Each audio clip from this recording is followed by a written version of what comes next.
Bonjour YouTube, it's Paul Douglas again with another episode of Vingt Cinq, my series chronicling the 25th anniversary year of Disneyland Paris, my local Disney park.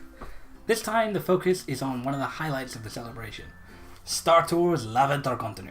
Yes, for the resort's 25th birthday, it has finally imported the updated version of Star Tours, operating for years elsewhere as the adventures continue, and they've given the whole area around the attraction a complete facelift to celebrate, including restoring the retail space in the area with a pleasant new Star Traders, replacing the rundown arcade area and the underwhelming shopping option that was there towards the end of the old Star Tours run, and a new meet and greet opportunity with the Dark Lord of the Sith, Darth Vader.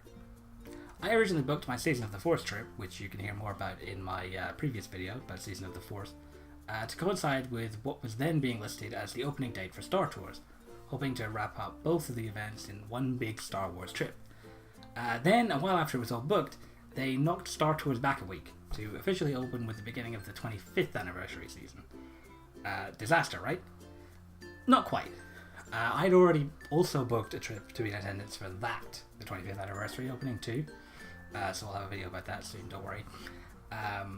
So while I did take a little of the Star Wars out of the first trip, at least I knew I wouldn't miss the opening of Star Tours. I wanted to be there for that.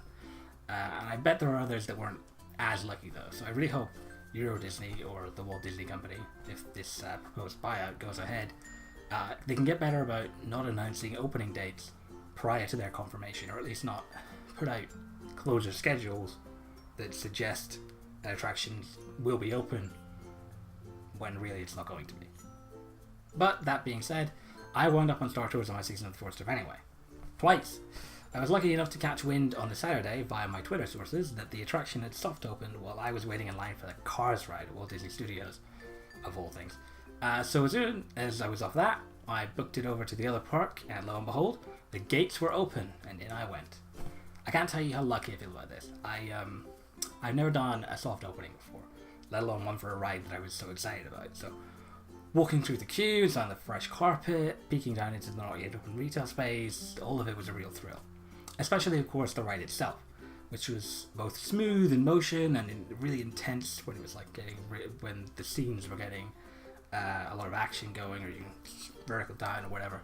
A much more impressive experience than it had been in its last few years in its original guise. Which, I mean, it was still fun, still a good ride back then, but the mechanisms and whatever have been improved so much that the actual ride experience is vastly improved.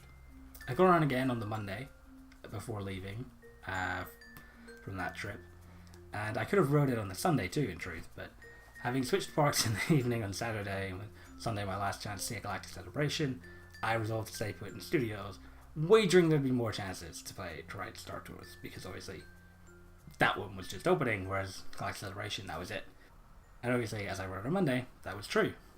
But I also got in early again the following Saturday, when they started letting guests in late on the day of the DLP 25 season press launch. Which means I got to walk the blue carpet. And as I emerged that time, there were some old friends waiting for me. The stormtroopers from Walt Disney Studios had heard about all the excitement and had come to keep us guests in line and prevent us from crashing the brand new attraction right as it was opening. In fact, it wasn't even open yet. It didn't open until the next day. Earlier in the day, R2-D2 and Chewbacca had been there to keep them from running amok with the VIPs and the press, but by this point, guests were mostly left to fend for ourselves. Luckily, the troopers seemed more concerned with acting as the fashion police than harassing us too much, so we all made it out unscathed. Also new this time, the shop was open, so I went looking for the must-have Star Tours merchandise, a Rebel Spy, or Let's Be On Rebel, t-shirt.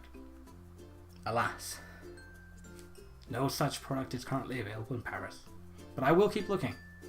I contented myself with this fetching Star Tours L'Aventure Continue tee instead, knowing that I absolutely had to be wearing something Star Tours for the next morning.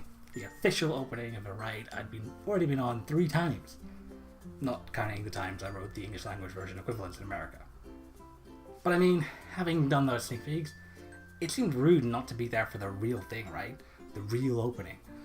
So, making use of my extra magic hours, I beelined straight for Discoveryland the next morning, and was greeted with an already massive crowd. The park was still over an hour from actually opening when I got there, officially, because it was still, you know, here about 15 minutes or something into extra magic hours by this point. So there was already a queue sneaking back past the entrance to Silverland Station. Now, admittedly, that was only a queue to get into the queue, if you see what I mean. But again, still an extra magic hours. People had only been allowed in for less than an hour, and the general public wasn't allowed in for over an hour later. The ride wasn't open till that time, but everybody wanted in on it. Not quite everyone. There was another almost equally massive queue for the shop, because Disney pins are serious business. I agonized over which queue to get in, to be honest, because while I'm actually not a pin collector, the Star Tours 11th or Continuity one is really cool, and I really like the idea of having a memento of having been there that day, day one.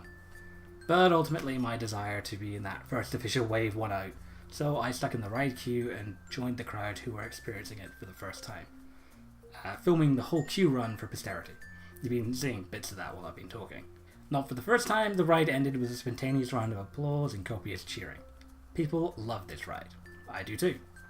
Being on it earlier on the first official day definitely made it extra special, prompting those cheers and applause and whatnot. But it's a really fun attraction. It deserves its reaction. The randomized content makes it all the better too, since even once you've seen a given vignette, the anticipation of not knowing what pieces you're going to get make for a surprisingly exciting time. I should point out though, the attraction is now presented entirely in French. The original version was bilingual, and some people aren't very happy about this change, and I get why. I can't really speak to it because I've already seen much of the attraction in English, so even where I'm not able to understand the French, I know the gist of what's being said anyway for the most part. I will say though that the plots aren't massively complicated, so you shouldn't have too much trouble grasping what's going on. I saw scenes that I hadn't seen in America and still knew the thrust of it. The dialogue isn't particularly crucial to what happens on the screen, and the droids do a pretty good job conveying the important stuff through tone alone. R2-D2 in particular, his chirps are surprisingly easy to grasp. Happy, afraid, surprised, and so on. I think it's possible they'll move back to a bilingual presentation if this French-only thing proves to be a big issue for the park's non-francophone clientele, but don't hold your breath for an English alternate soundtrack. I can't imagine them wanting the logistical hassle in the boarding process, even though they do have that soundtrack available to them. Anyway, back to opening day. I made a point as I was walking through the shop to get out of peeking at the supplies of pins left. Seemed like a decent amount, so I went and joined the other queue. Hey there. Here they are. My 2 Star Tours 11th or Continuity opening day pins. Look how cool they are. Now I say my 2, but I'm not some crazy collector who needs 2, one to have and one to keep nice. I'm keeping mine nice anyway. Now this other one, it's not staying with me. I'm giving this one away. Yes, to celebrate my Star Tours video finally being ready, I'm sorry for the delays, I'm giving you the chance to get this pin. So, if you've missed out on this limited edition collector's item, 1,000 of these exist, and I'm going to give you the chance to win one. So, if you want it, if you just love to have it, here's your chance. I've posted a tweet on my DLP Vingt Cinq Twitter account, which I've linked to in the description. To be with a chance of winning, all you have to do is go retweet that tweet and follow DLP Vingt Cinq by 23:59 BST on May 5. So, that's my little look into the adventures continuing with Star Tours in Paris. It's a great attraction and a must-do if you're in the parks. On the next Vingt Cinq, we get into the nuts and bolts bread and butter of DLP 25, as I take you through my experience with the new shows, the parade, and the rest of the highlights from the season launch weekend, including one that can only be described as legend. So, if you don't want to miss out on a Vingt Cinq episode, remember to hit that subscribe button, and if you enjoyed this episode, please consider hitting the like button too. And of course, follow at DLP Vingt Cinq on Twitter if you want to stay up to date on all my DLP 25 experiences, including my initial reactions to Hyperspace Mountain and my next trip from May 8. And also, so you can try and win this pin. That's all for now. A très bientôt.